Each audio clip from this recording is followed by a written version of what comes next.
My name is Carlos and I'm going to be showing you guys how to make slime.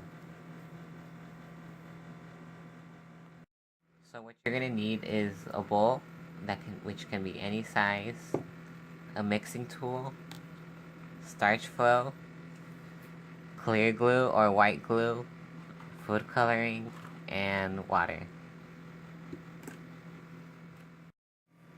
First step is to put some water into the bowl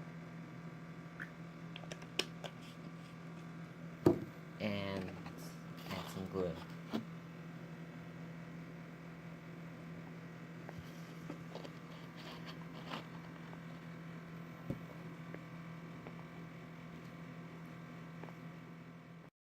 Next, put some food coloring into the bowl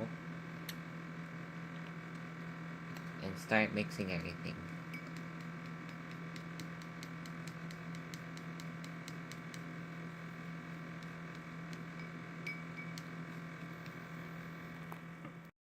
And the final step is to add some starch flow.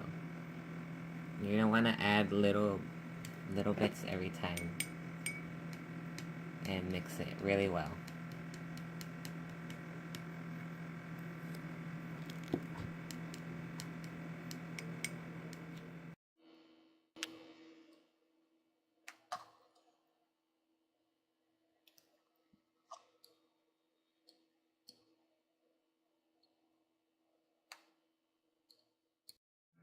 So this is how the end result should look like after mixing it really well.